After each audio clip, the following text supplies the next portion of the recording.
The oil money just came through, and Dana went on Nintendo 3DS to drop some bangers for Qatar at the end of November. So let's go through the two fights he announced. Arman Sarukian versus Daniel Hooker himself. Let's go. Finally, these two are back.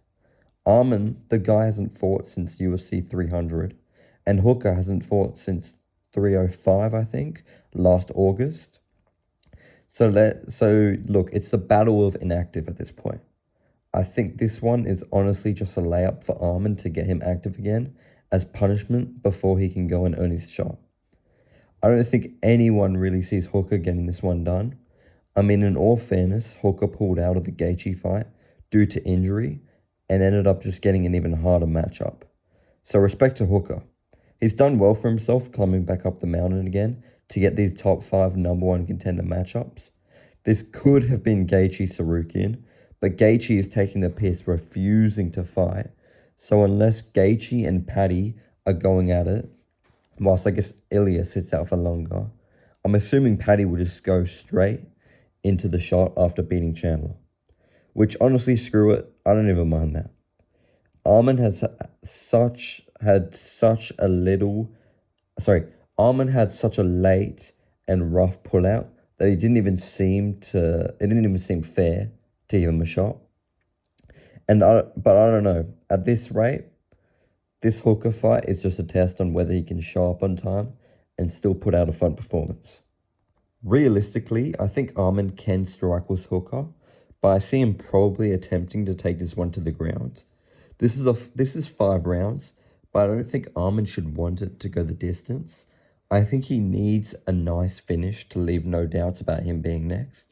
So I don't know, if ground game is where he should be at, if he wants that finish, I don't think that might be, where the potential finish is at. I think he should honestly go on the feet. Arman hasn't got a submission win since 2017, so even though I think Hooker will be better on the feet, I think Arman should go for the knockout. Now, Gamrot in Dan's last fight did manage to keep up and even last some blasting shots on Dan in the fight. I can't remember if he got a knockdown or not, but I remember him dropping Dan to a knee. So it can be done, honestly.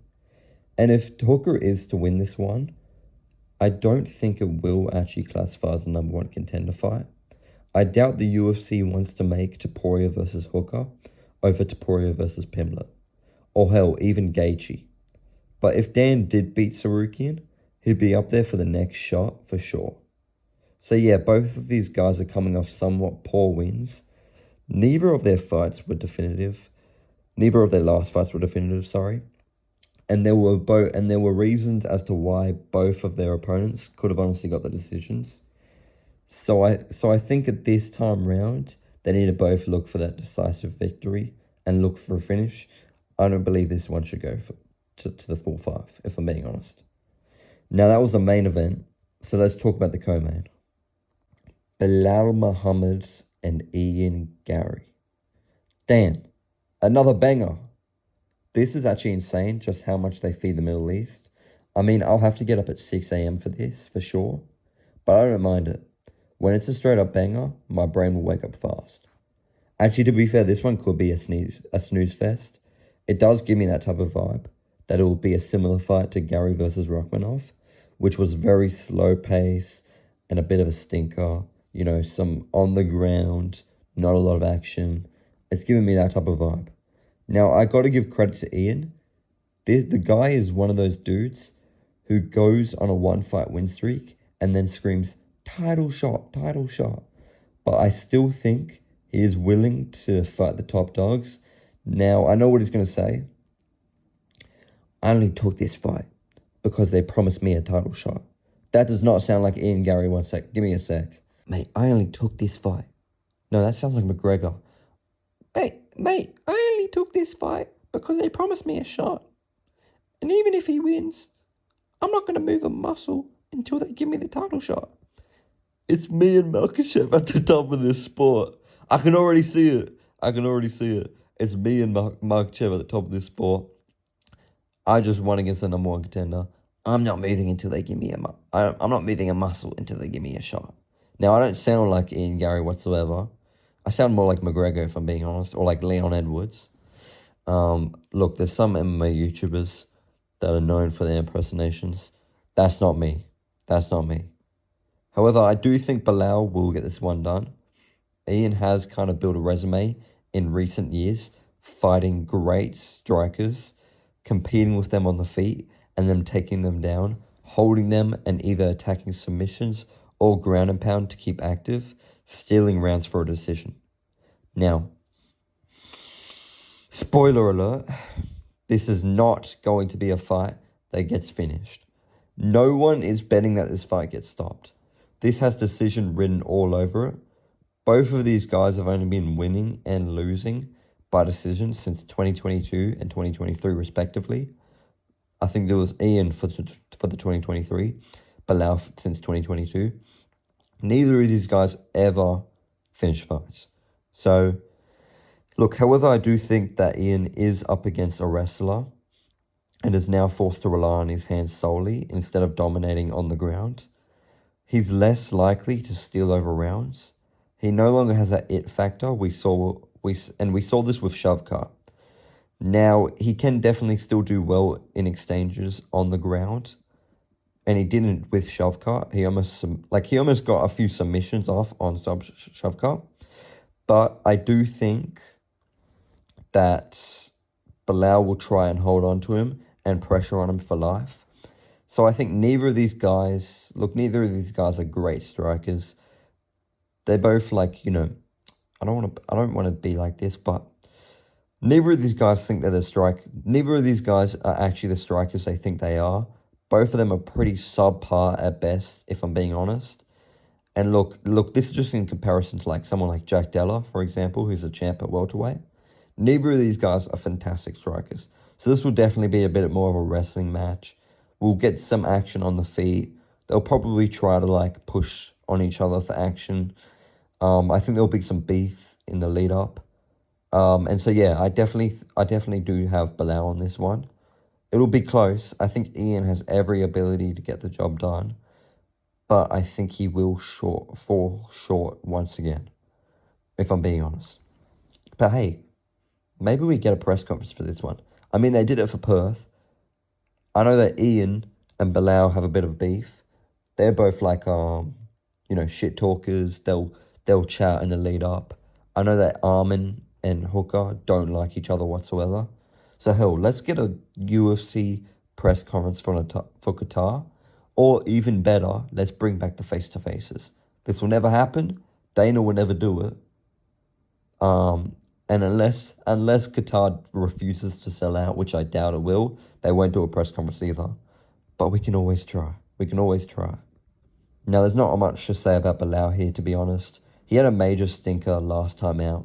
And at this rate, he just needs to clear that with a decisive win again. And once again, I don't think a win here will lead to him getting a title shot like it would for Garry. But it could do well for Belal in starting a streak again to go for a shot. That's right, I think Belal needs a streak for the UFC to ever consider him for a title shot again. I'm sorry, Belal, it breaks my heart, but Dana ain't going to go through that again unless he has to. Now, I do think welterweight is getting pretty stacked. It's honestly one of my favorite divisions at the moment. It's super duper entertaining. So much great talent fighting at the moment in welterweight. But I do low-key feel for guys like Sean Brady, who should be a number one contender at the moment, or at the very least be fighting for a spot like this to get the next shot after JDM Islam. But instead, he's kind of just like waiting out after beating Leon. He probably should have got this fight. Should have been Belal versus Brady, or Brady versus Garry. But the UFC is kind of like doing this thing at the moment where they have multiple different like number one contender fights, so they don't have to be stuck on one guy. Just in case they have a poor performance, they have someone else who has a better performance. So, look, currently right now, I guess Brady's just going to have to sit and wait. And where the hell is Usman's ass at now? I know this guy is not waiting for a title shot. I don't know what Trevor Whitman and Ali Abdulaziz is saying to their fighters, because both Usman and Gaethje can get subpar wins and then think they get a title shot sitting until it happens. And I'm sorry, even though Usman dominated, why am I forgetting names? Even though Usman dominated his last fight against Buckley, he had a bit of a stinker, mate. It was boring, you have to admit it. This is not a title shot worthy fight, especially after coming off 3 wins. The guy completely ducked Belal, and at least have him fight Brady. He should not be getting a win after beating Buckley when he was on a 3-fight losing streak. And that's, but I do think Belal versus Garry has potential to be a banger. Don't get me started on Usman. I'm sick of Usman's ass. He should not be getting the next shot. If I see Islam or JDM win, and then straight after, Usman's getting in the cage, I'm throwing my damn, I don't know, I'm throwing the controller at the TV, I'm throwing the damn remote, I'm gonna be pissed. But yeah, low key, all of these fights, these 2 fights, could both be pay-per-view main card fights. Perth could never get fights like these on their fight night, but hey, Australia isn't paying that oil money. Congrats to Qatar, because they have some bangers coming up. As always, subscribe. I'll be recapping and breaking down the main card of 320 with Pereira and Ankalaev after every fight this weekend, so you won't want to miss it. Press the like button as well, and maybe the UFC has a fight night planned for your state or country in the next coming months. I can't confirm it will happen, but I can't confirm it won't happen either.